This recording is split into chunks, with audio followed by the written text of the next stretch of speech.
Hey, what's up, everybody? Welcome back to Triple R Ryan's Raw Reactions, and today we are following up part one into the part two of the Johnny Depp testifying under direct exam video. The part one I made, I know you guys wanted part two. I uploaded it, and it just would never process.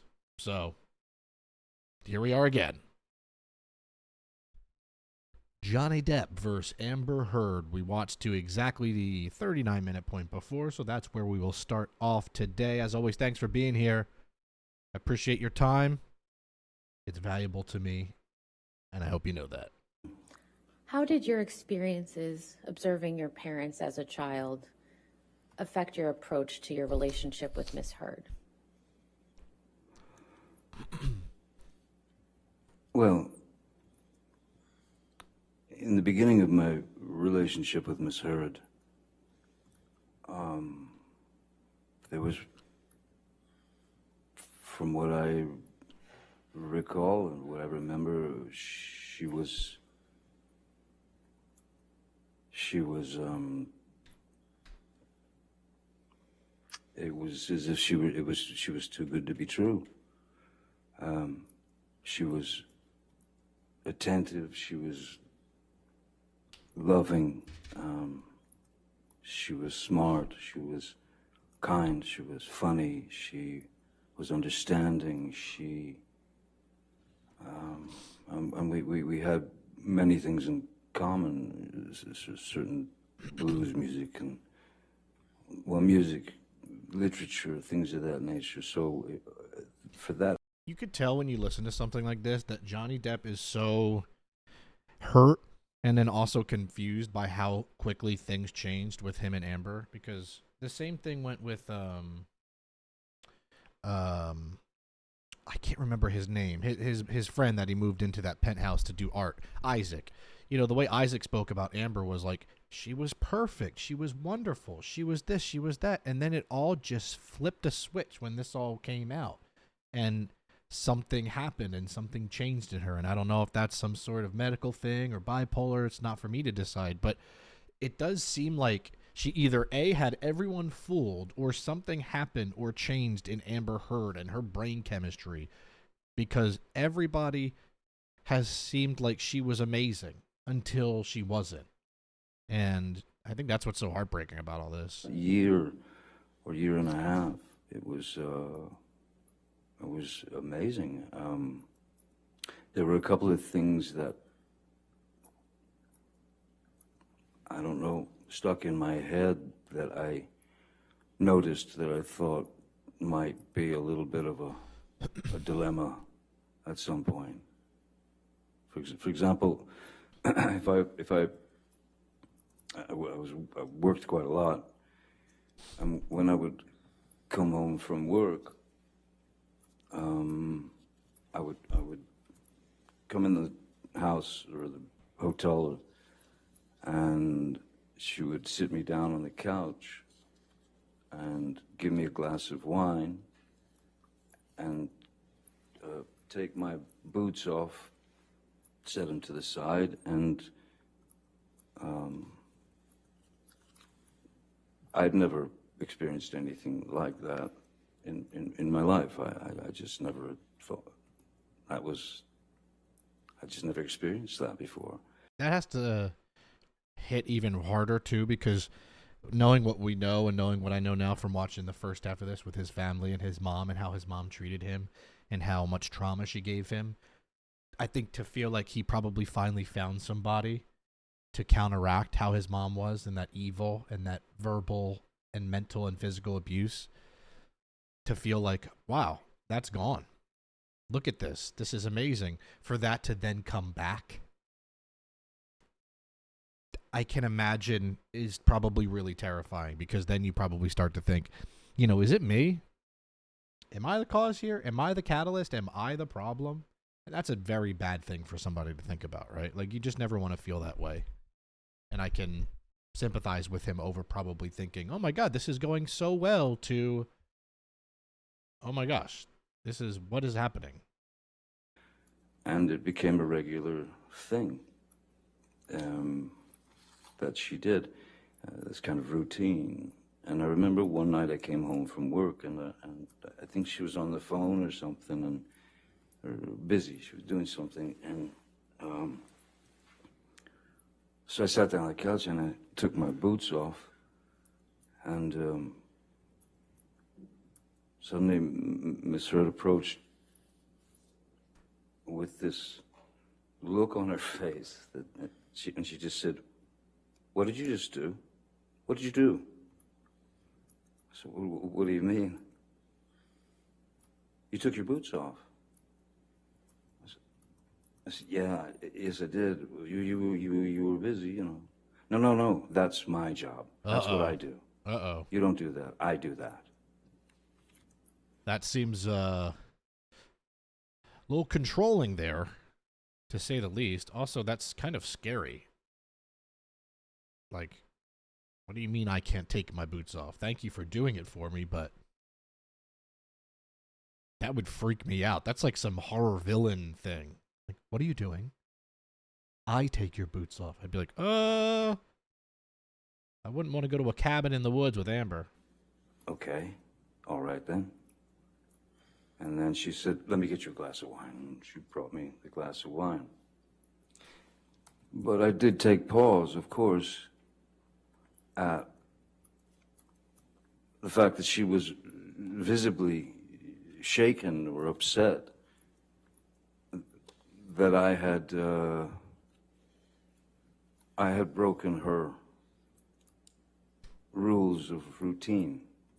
I mean, that's wild, though. Just to take off your boots, that being enough to, like, upset her to where she was physically and verbally shaking. And that's such a minor thing. Just shows how much deep-rooted stuff was going on there and how quickly she could flip a switch. Because I'm sure if he just left his boots on and she took them off, she would have been happy because of that control and that, this is my thing, this is our thing, you know? And then the second he changes that, it's like, uh-oh. I thought that strange. And then once you notice something like that, then you start to notice other little tidbits and things that come out. And then within a year and a half, she had become this another person almost. Scary.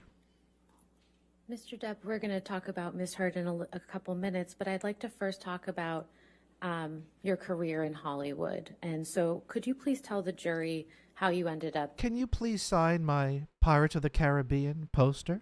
acting in the first place? I ended up acting by accident.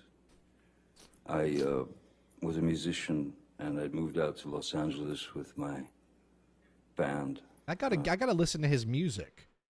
I would assume it's kind of blues, grassy kind of blues, bluegrass type of style. Has anyone ever listened to Johnny's music? What do you think of it? Do you have any bands that you would say it kind of sounds like, or what style it is? Because yeah, I gotta have a night where I just listen, because it seems like to have a real. It seems like he's more passionate about music than he is acting, if that makes sense. That might be just an assumption, but When I was 20 years old, and then there were a couple of things that happened in the band where the band split up, and I remember I was filling out job applications, and then Nick, with a friend of mine who happens to be, he was an actor.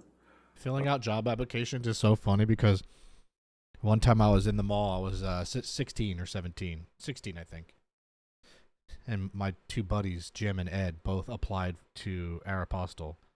And I was like, yeah, maybe I'll apply. They applied for real. I applied as a joke. And at one point, I messed up, I think, the address part or whatever. So it was in pen, so I scribbled it. And then I just scribbled. And then I made a caterpillar out of the scribble. And I pointed and said, "Caterpillar, I messed up." They didn't get hired for the job, but I did. And I asked my boss who hired me before, because I was younger than him by, I think, 2 years too. And I was like, how come I got hired over my two friends? And She was like, because the creativity of you scribbling into something and turning into a caterpillar was, I thought it was funny. And I was like, wow. So you just never know. Less known then than he is now, Nicolas Cage.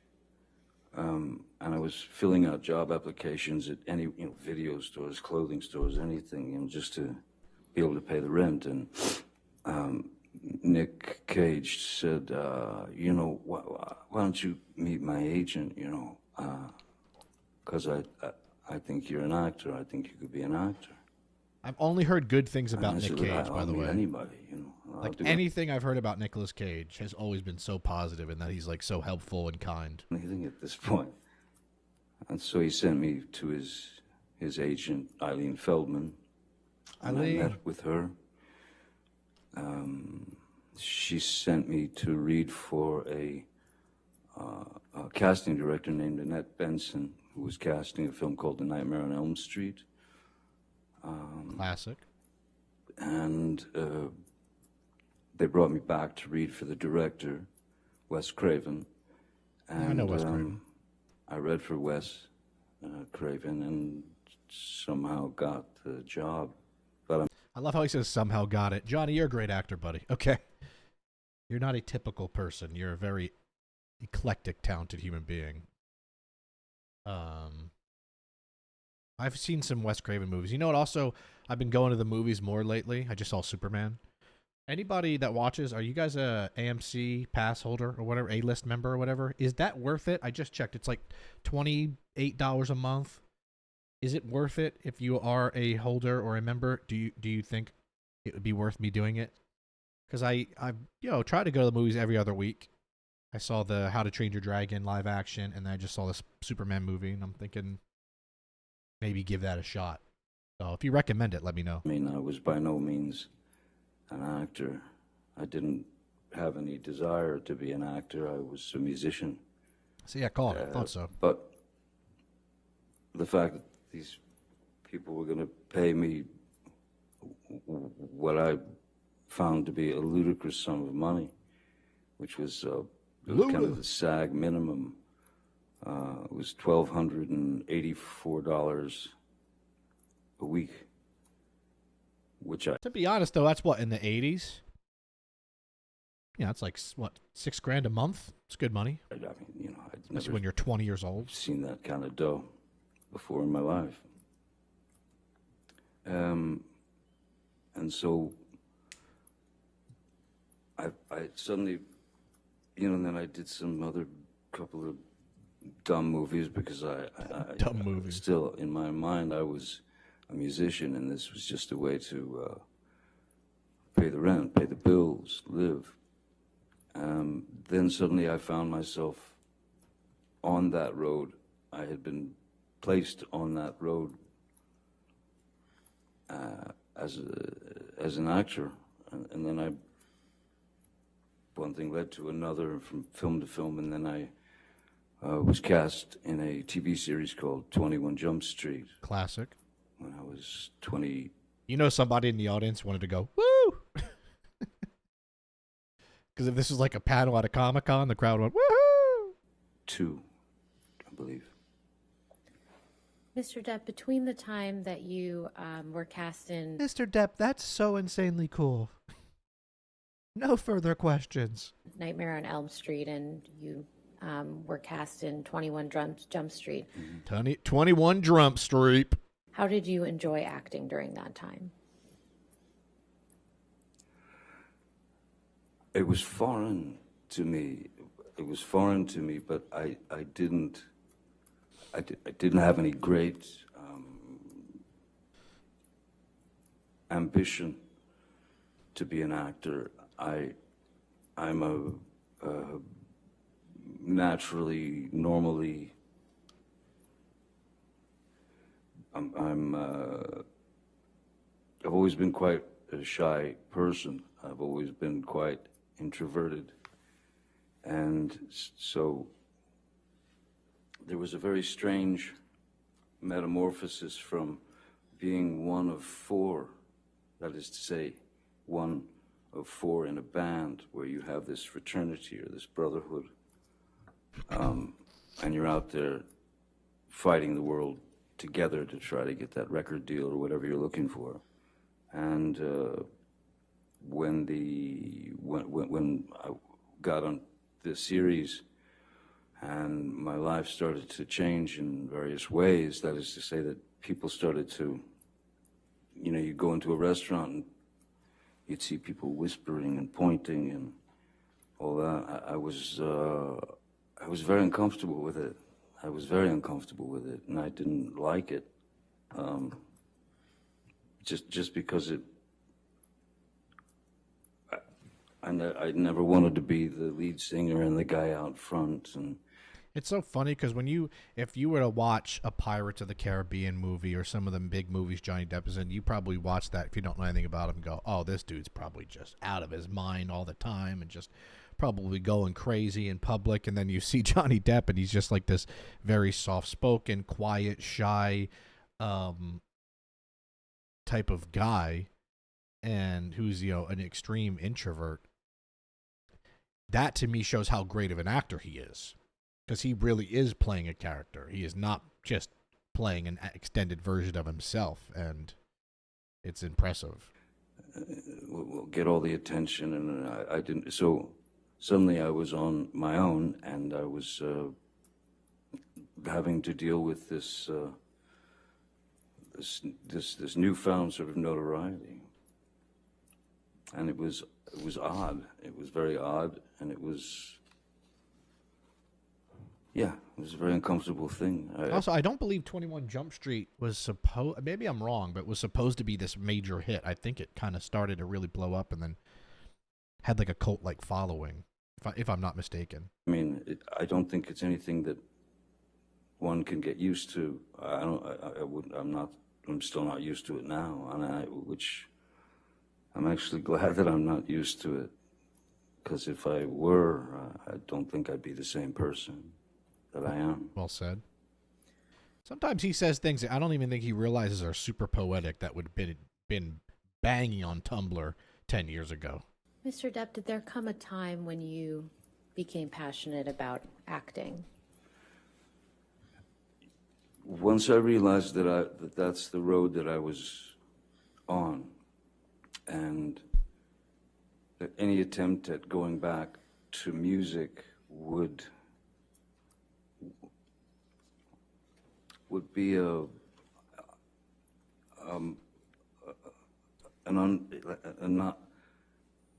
would have been.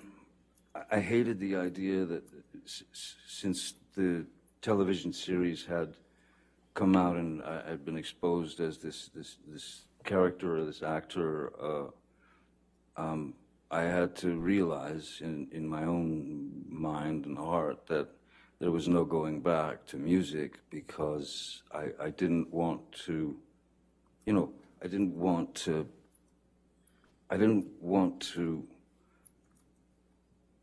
use whatever amount of success that I had attained from the TV series and that sort of thing. I didn't want to use that to influence, you know, some career in music. He basically said he didn't want to sell out. You know, he wanted to keep it pure, which I think is cool. He's a very selfless person. I mean, truly the opposite of selfish. I feel like he's basically just saying, like, which I get. I didn't want to use my popularity to then just be like, oh, look at my music too. I wanted it to feel and come naturally, you know, which I totally get. Because I feel like he might think that, oh, that's taking the easy way out. You know? I had far too much respect for music than to just become what they wanted me to become, which was exactly, teen idol or you imagine a Johnny Depp dropping pop ballads? Girl, you know it's true. You know, that's that sort of thing. I fought that with everything in my being. So once I realized that music was no longer an option, then I began to study. at various places, the Loft Studio, which is now long gone. In Los Angeles, I studied with some other teachers, Saunders Seacat. I read. Another thing I like about him is most people in these situations would just say, I studied with some teachers. But I notice he always meticulously makes sure that he shouts out and gives credit to each person that has helped him along the way, right? Which I think is a really cool thing to do. Giving credit to people that probably would not think they would get a little shout out from Johnny Depp, right? I think that's really cool and nice of him, because he doesn't have to do that. He's on, he's on trial. It's a cool thing. All the books that you could read, and all that was great, but you realize that the only way to learn, or the only way to learn how to, You got to do it. it's not act necessarily. The only way to learn how to react and behave, because it's just behavior and it's reaction, was to do it. See? It's on. Just do it. Remember that random Shia LaBeouf meme of him just screaming that? On the job training. What's Shia LaBeouf up to these days? It's trial by fire. So I did my best to work up my own approach towards a character and such. And I wish I'm medicated now. I'm on 15 milligrams of Lexapro, and it's really helped me, and it's helped my anxiety, and it's helped me not overthink things. And I wish I was on that like 10 years ago, because I had a period in my life where I was doing some acting. I was a spokesman on commercials for Warheads. I did some small series. I did a series with MLB, a baseball like show. And the one thing that was so hard for me was seeing how many people were around me whose jobs were going to get delayed if I messed up. And it always freaked me out so much. I would always think like, oh, if I mess this take up, because you're going to mess up, I would get in my own head and be like, there's like 20 people around here that have to do this and then redo this and reset this. And it used to make me so mad at myself. And I almost got a role in an HBO show. I had many callbacks and sent in a ton of different tapes, and I just missed it, and it ended up being a pretty popular show. And I haven't tried since, to be honest. I kind of gave up. That kind of crushed me that I didn't get it. And I just think that if I maybe had my therapy that I've had and my medication that helps me, I kind of wonder if some things would be different with me and wanting to act and be an actor. I don't know. The show was called Insecure. I don't know if it's still around or not, but I almost had it. Yeah. I kind of regret giving that up and not doing any acting ever since, because I did enjoy it. I just got too much anxiety. And what were... I'm sorry for these stories. I know I go on tangents, and I know I'm going to get a bunch of comments of people saying, just play the show, but I don't know. It's my channel. I guess I just like to relate some certain things. A couple of the first few projects that you worked on where you were really able to implement that approach? I would say I would say that the first film that I had done that I really took, where I really felt, okay, I've done the work, I know what I need to do. I would say that was where I considered myself an actor, I suppose, was when Oliver Stone cast me in Platoon in 1986. Never seen that movie. The first thing I ever saw Johnny Depp in was Edward Scissorhands, and I was fascinated by it.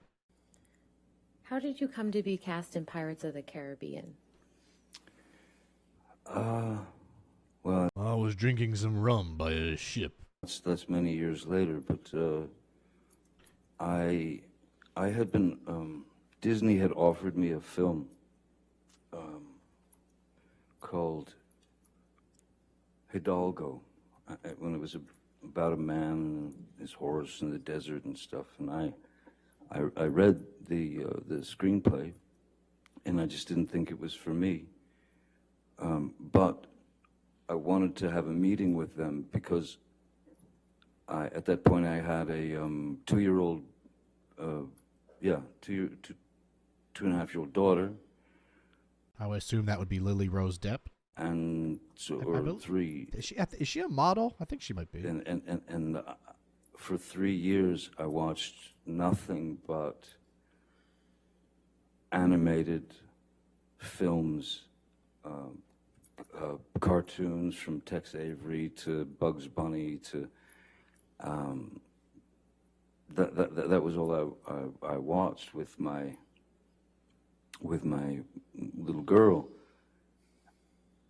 And I received the screenplay for Pirates, and it was I somehow in my mind I saw this opportunity. I'm not fucking leaving. Oh my gosh!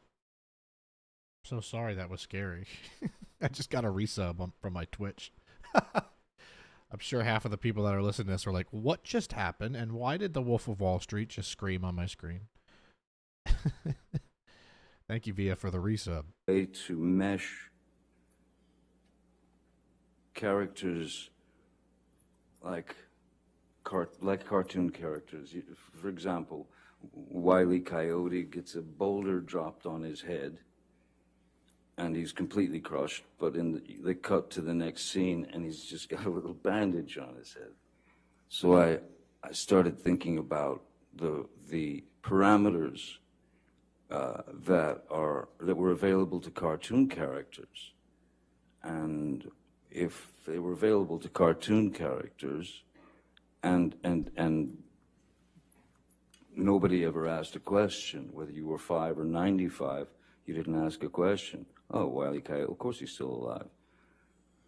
So I tried to incorporate these kind of ideas into the character of Captain Jack Sparrow, so that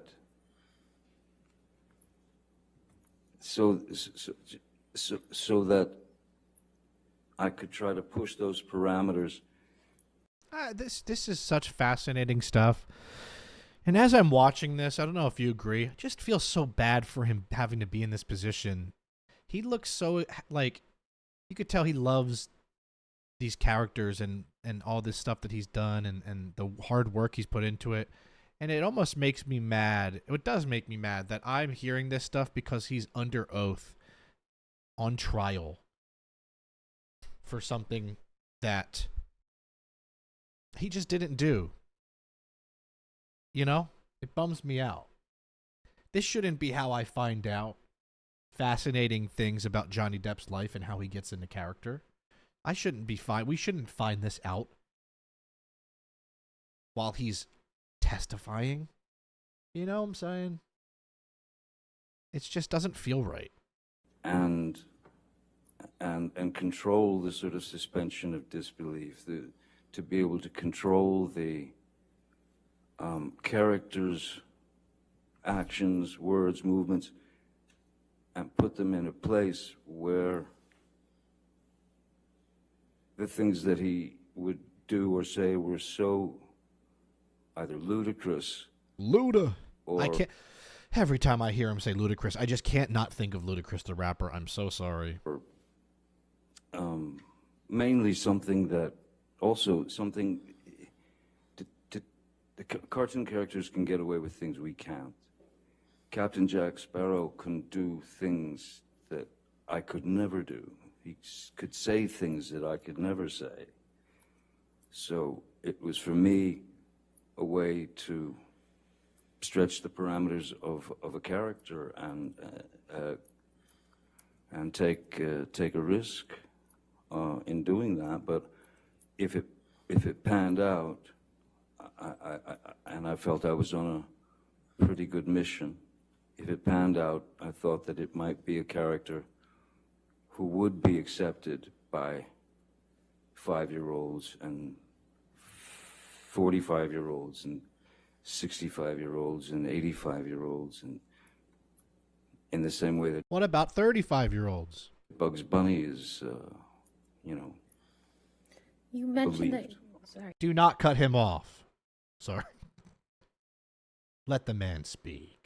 You mentioned that you received the script. When was that? I'm sorry? When did you first receive the script for Pirates of the Caribbean? Why does that matter? The first screenplay I received was 2002, I believe. Yeah, 2002. Wow, 23 years And ago. what did you think of that script when you received it?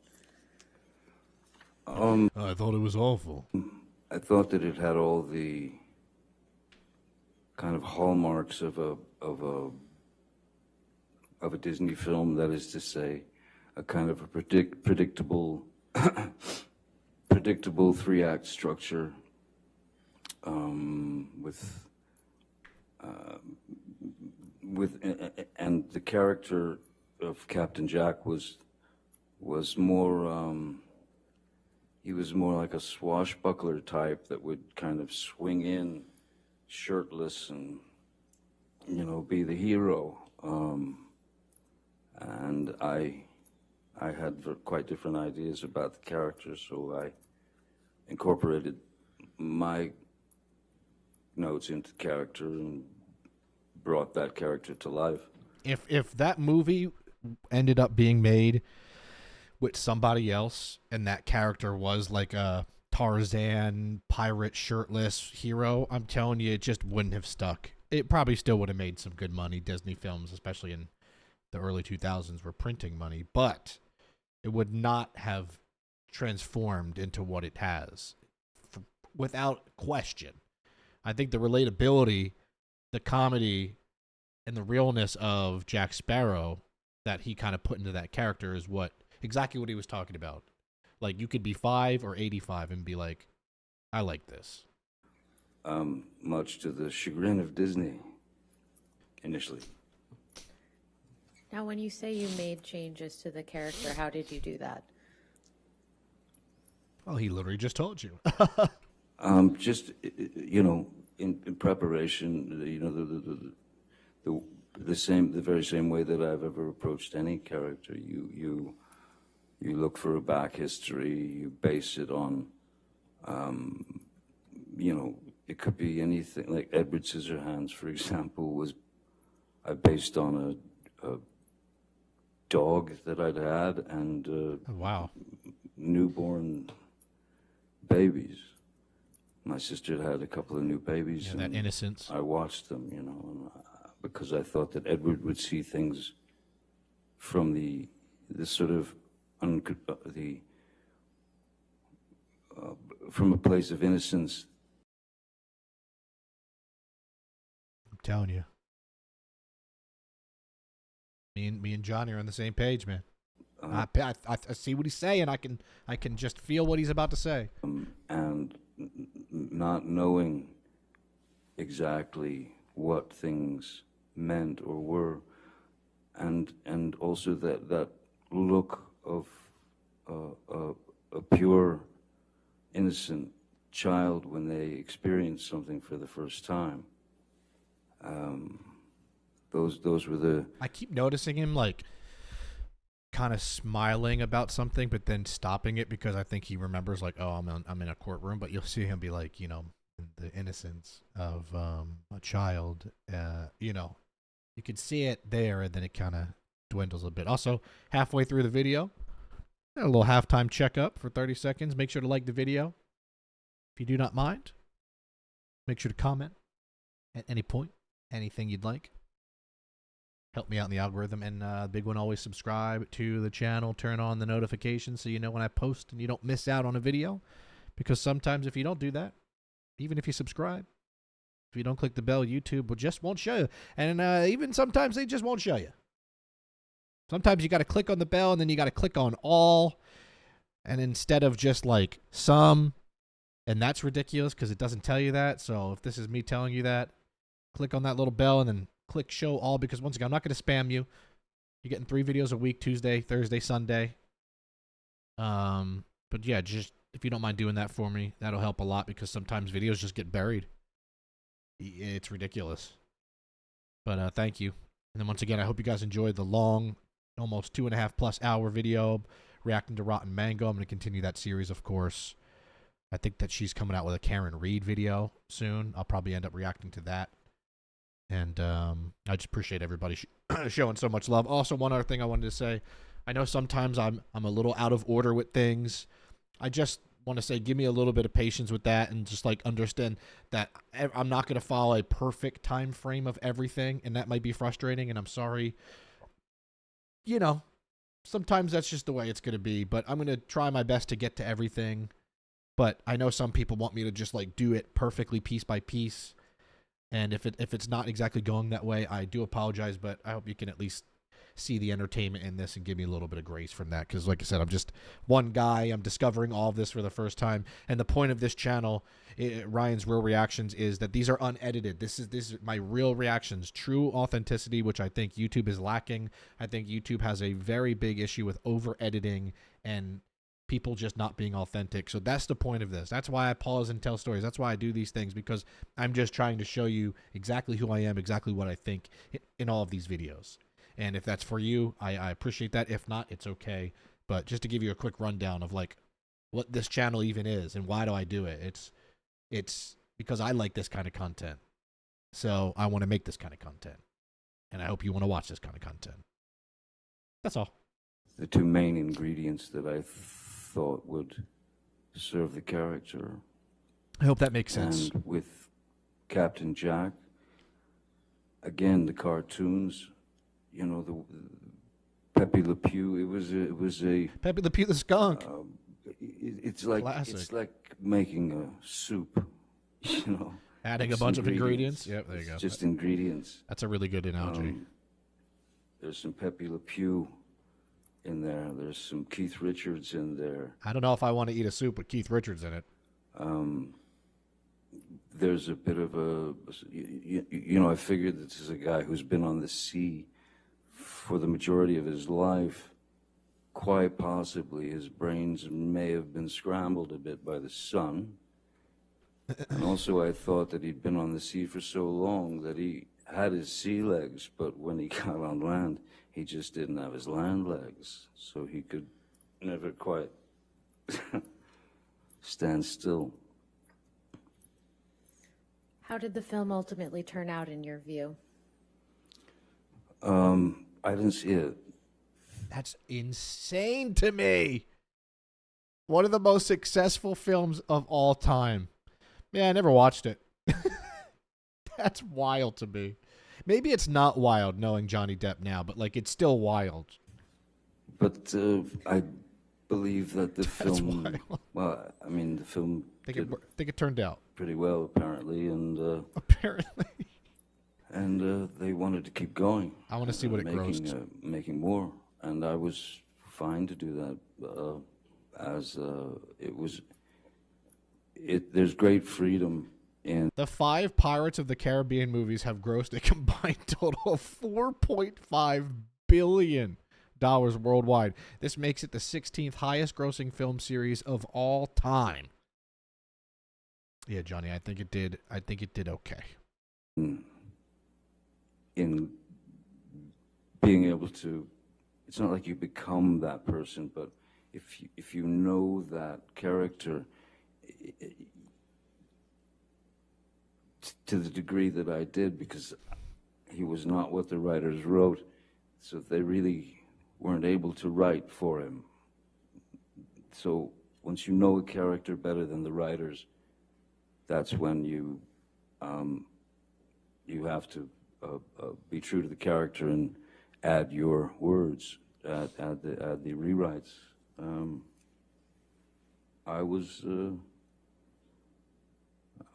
Yeah, no, I believed in the character wholeheartedly, and the initially the Disney folks were somewhat upset. Isn't that funny? Just shows, man. Some of the big shots and the big wigs at these places and these companies, they have no idea what they're talking about. You hear that in the music industry a lot. Like, they'll be like, this is not a single. This is the stupidest song. This shouldn't even be on the album. And the artist is like, nah, it is the single. And then that's like one of the biggest hits ever. Same thing with movies. I've seen it so many times where like the big executives are like, this is not going to work. $4.5 billion profit later, I think, that he probably had the last laugh here. Now, you mentioned that the film was, to your understanding, a great success. How did your life change after the first Pirates of the Caribbean movie came out? Though I'd been around for many years already, and people knew who I was and all that. You probably got like global success from that. After Pirates 1 came out, there was a completely different. It was a completely different way of life was being sort of. My family and I were being plunged into. That is to say, at our house in Los Angeles, you would have people trying to climb the gates to get into see Captain Jack Sparrow. Yeah, it's pretty terrifying. It's like zombies. You would have people trying to bust in the gates dressed as Captain Jack Sparrow. Jesus, you would have Lord. and follow you and your family. So that was the moment. I never understood the wherewithal of like, this person's famous. Hey, let's try to stalk him and break into his house. Hey, look at this person that has fame with his children. Hey, let's go and bombard him. Let's try to see what his daughters do. It's like, it's just weird that people can't separate that and understand the art and the character from the person and their personal life. And there was no other way but to we had to hire more security guards. Like, I'll see paparazzi videos and someone will be like, oh, whoever it is, right? Let's just literally just say it's anybody. Let's just say it's Justin Bieber. Oh, he was such a jerk there. It's like, he's holding his child. What do you mean he was such a jerk? For not stopping, for not signing autographs with his child in his hand? It's like, if somebody's with their family or they're out to eat doing, like, just let people be people. I think people forget that everybody is human. And I was certainly worried for my kids' safety.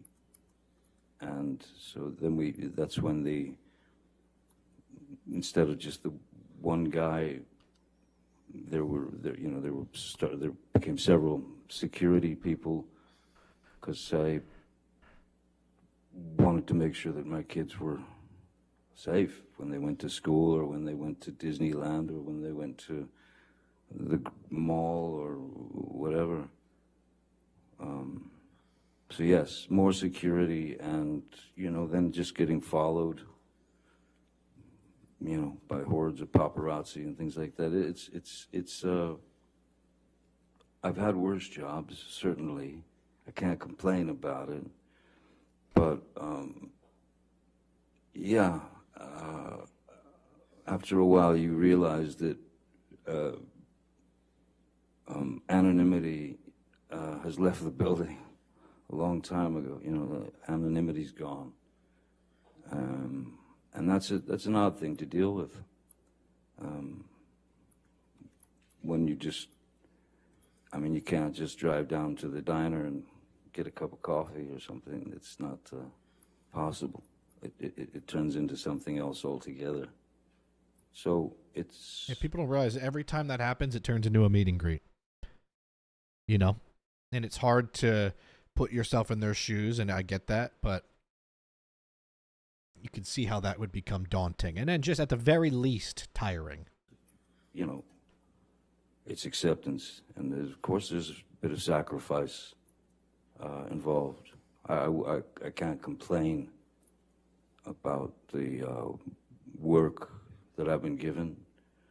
I can't complain about any of that. I have no right to. But it does make you have to think very creatively when you've got little kids about how to take them to the park, or to the swings, or to the this or that, or movie, or it becomes a strategic mission. Just don't do what Michael Jackson did and hang your child over a balcony. And that's what happened after Pirates. I remember when I was younger, that was such a big story, and I guess I didn't realize why. And then now that I'm older, I'm like, yeah, no, okay, I get that being a little bit wild. Yeah, okay. Now, you mentioned your family. Who did your family consist of at that time? Vanessa, Parody, the mother of my children, who we were together for 14, 15 years.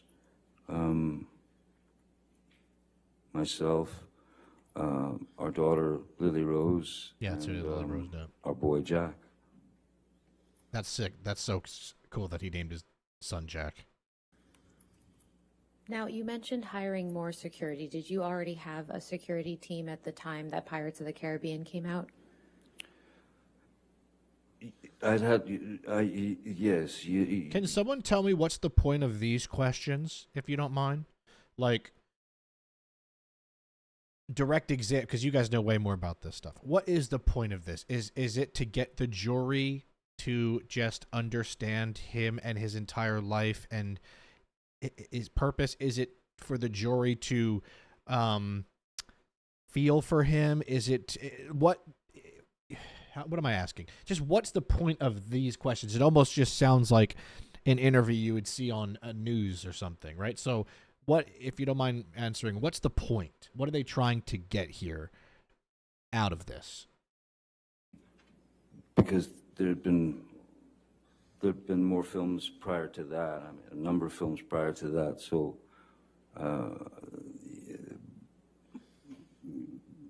I was recognized and I was known. So if you wanted to attempt to have any experience that might be normal, you sort of had to have somebody around to get you out of a squirrely situation should it arise. So I had security prior to that for who would travel with myself and my family. But not like, when I was at work, back then I didn't have security at work so much, not before Pirates. Pirates was really that was the thing that everything, it all turned around. It all just went weird. So how did your security team change after Pirates of the Caribbean came out? Well, like I said, with anything, it had become more strategic, and you had to have more guys or gals, because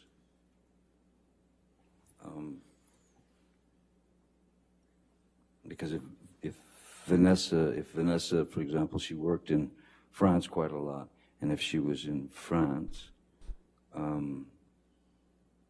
and I was in LA with the kiddies, then Why did I think he was talking about cats? and working, security would basically pick my kids up at school or whatever and bring them home. So that became the routine, driving them to school, bringing them home.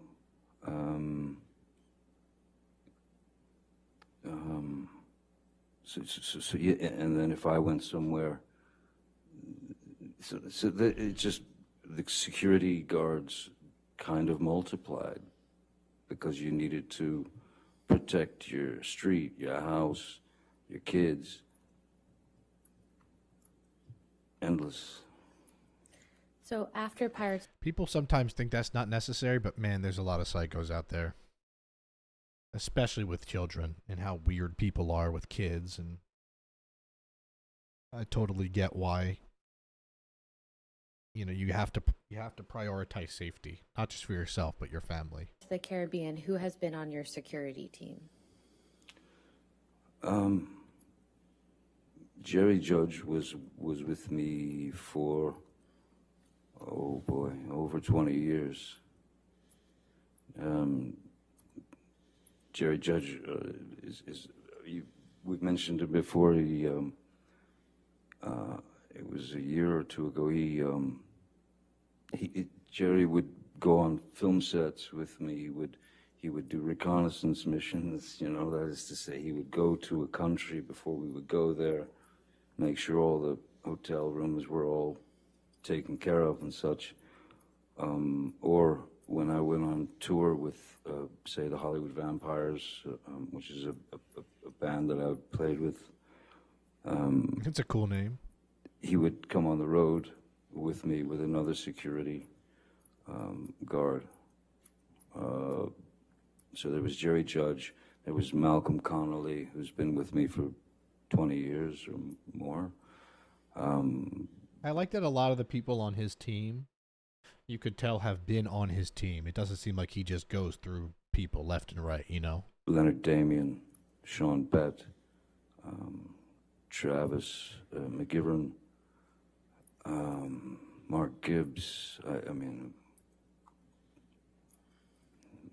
there are a few. Are all of these security personnel still with you today? Jerry has gone on to somewhere else. Jerry passed away. Oh. From cancer. So Jerry made his exit. Rest in peace to him. But the majority of those, I believe all of those fellows are still with me, yes. When did Mr. Judge pass away? I believe it was two years ago, roughly. Maybe a little less than 2 years ago. Now I'd like to go through a couple of the names that you just mentioned. What is Malcolm Conley's purview in the realm of your security team? What is his role? Exactly, yes. Now that Jerry is, Jerry and Malcolm had worked together for a very long time. So I'd met Malcolm through Jerry.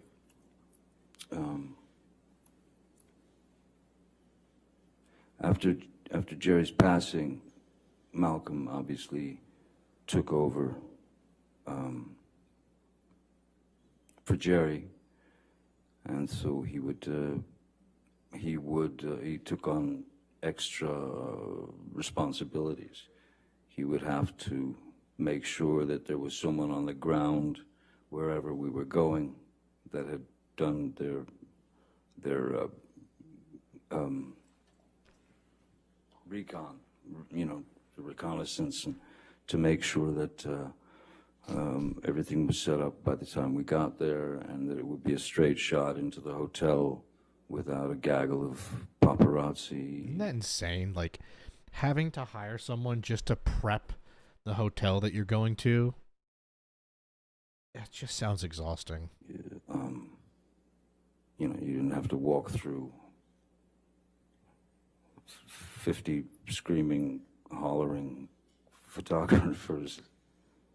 So, you'd go in through a garage door and through a slippery kitchen, and Always a slippery kitchen. You were taken to your room where you stayed. When did Malcolm Conley join your team? Malcolm had joined, Jerry brought him on, so Malcolm has been with me for over 20 years now. And in those 20 years, how And what size shoe does Malcolm wear? And does he like Nikes or New Balance? often have you physically been present with Malcolm? With Malcolm? Yes. Endless, countless, all over the world. Everywhere. Los Angeles, Japan, Serbia, films, tour. Malcolm was my, when we were on the Vampires tour in Europe, throughout Europe, and Malcolm was on the bus with me. We lived on the bus together, basically. How often is Malcolm in LA with you? Is Malcolm in the middle? It depends if there's or if there was a larger premiere, where where it had to be worked out so that it didn't turn into a chaotic or dangerous event, because sometimes there are, between you and the people, there are these barriers, and sometimes the professional photographers or the professional autograph people will surge forward, and in the front rows of these, behind these barriers, you have little kids and older women and older men, and so when the professionals would surge forward, these people would start getting kind of crushed against this metal deterrent, and that's basically what happened with Astroworld. The surge of people on the metal barricades. I watched the Astroworld documentary on Netflix a couple weeks ago. It was really heartbreaking. If anybody saw that, I watched a bunch of. I watched the Poop Cruise documentary.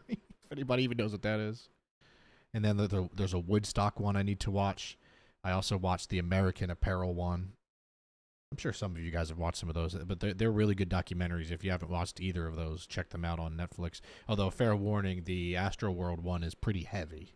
That was the most worrisome thing when you're at a premiere and there are thousands and thousands of people there, and I've always called it running the gauntlet. Essentially, what it is that people are there to say hi and to support the film or the cast or whatever. So I've always gone out and signed for those people. I've always gone out and signed for all or as many as I possibly could. I mean, to the point of sometimes Jerry Judge would literally pick me up off the ground to make me stop signing, take me away.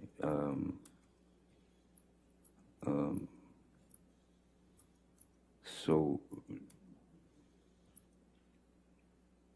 yeah, it was those kind of things. Again, you don't really get used to that, so I forget what the original part of your question was. I got lost in the gauntlet. I'll move on. What about Sean Bett? How long is... You want to go ahead and take a break now? Would that be okay? He's like, you're rambling. Let's stop. We need lunch. She just wants lunch. That's fine. That's Let's go, fine. why don't we go ahead and do that? Ladies and gentlemen, we'll go ahead and take our afternoon break. Please do, we'll take 15 minutes. Do not discuss the case and do not do any outside research, okay? Thank you. I'm going to guess that's the end of this. You're on the witness stand now. You cannot discuss your testimony with anybody, to include your attorneys, okay? Yep. All right. There we go. I know there's more parts of this. I'm going to get to everything, I promise. Once again, please just give me a little bit of, leverage and leeway when it comes to this, because I know it's not perfectly done, and I'm not amazing at all of this stuff, and I'm still trying and learning, so give me a little bit of grace. That's the word I was looking for. Thank you for making it to the end if you're here. I appreciate that a lot, and I'll say it every single time. Don't care. I don't think YouTubers say it enough. You got to, time is important, man. Time is money, and I appreciate you taking any time out of your day to watch these and support these videos, even if it's just with a view. For those that support with a like and a comment and a subscription, thank you so much. And once again, I post Tuesdays, Thursdays, and Sundays. Tuesdays has pretty much been the Johnny Depp Amber Heard trial. So hope you're enjoying it. I know it's not perfect, but I'm doing my best. I'm a one-man team, right? So thanks for watching. Thanks for being here. And I'll see you real soon here on Triple R. Ryan's Real Reactions. See you on Thursday, everybody. Peace out.